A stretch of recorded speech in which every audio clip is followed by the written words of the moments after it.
Today, we're exploring the establishment of the East India Company and its monumental impact on the British Empire.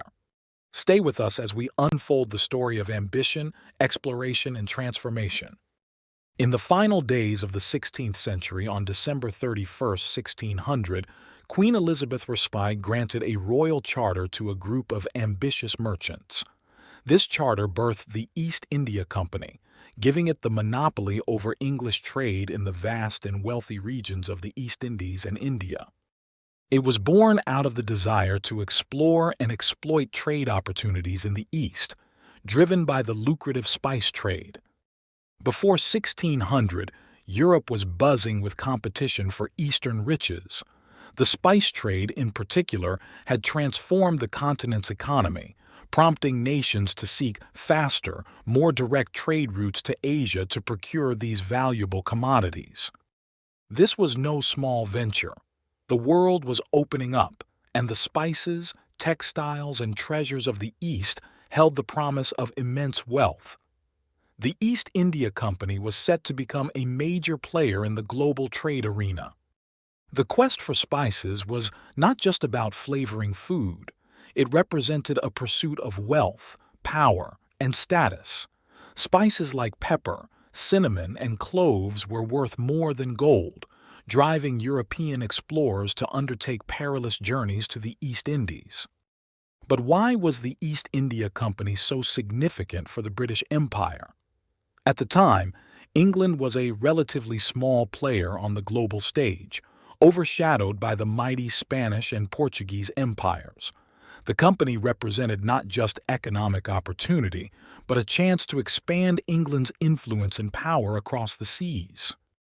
Queen Elizabeth I, recognizing the potential benefits of a monopoly on trade with the East, granted the East India Company a royal charter. This support from the Crown was pivotal, providing the company with the legal backing it needed to operate.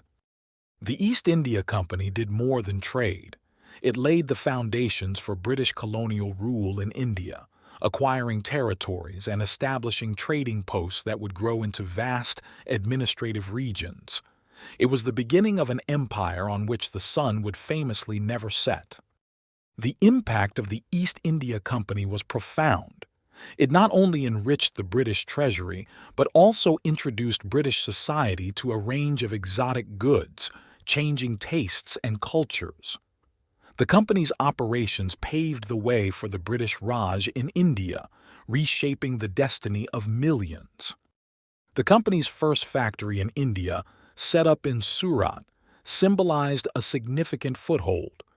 This establishment was not just a commercial outpost but a sign of burgeoning influence in the Indian subcontinent, laying the groundwork for an extensive trade network.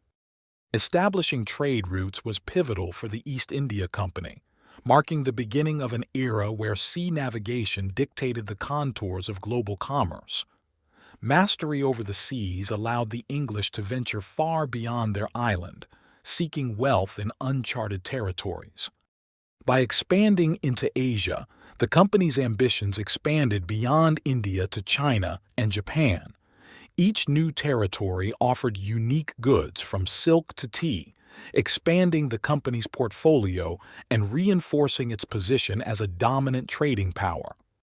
Originally founded for trade, it became a political force through the amassing of private armies. This military power was pivotal in establishing British colonial rule in India, showcasing a significant shift from commerce to control. With newfound wealth flowing from the East, the British economy underwent a transformation. The East India Company's trading dominance contributed significantly to Britain's prosperity and ushered in an era of economic growth based on the exploitation of the riches of the East. The Mughal Empire, a major power in India, became an essential player in the company's narrative.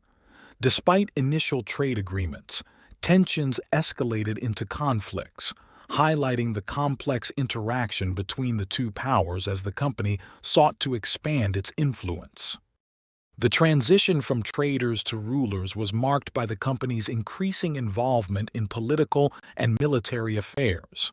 This shift fundamentally altered the region's dynamics, setting the stage for a new era of British imperialism in India.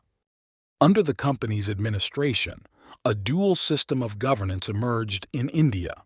They held administrative and military power while nominally acknowledging local rulers. This efficient but exploitative system facilitated the extraction of vast resources, increasing the company's wealth and influence back in Britain. Resistance against the East India Company's rule was inevitable, as their oppressive policies and disregard for local customs stoked discontent.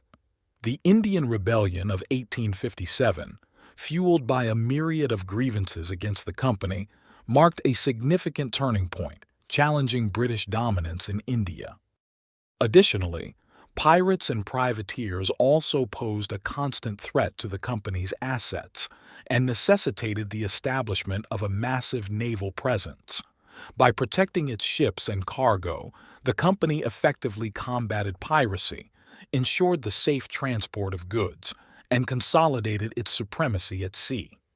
The downfall of the East India Company was precipitated by its own mismanagement, military overreach, and the unsustainable nature of its political and economic practices.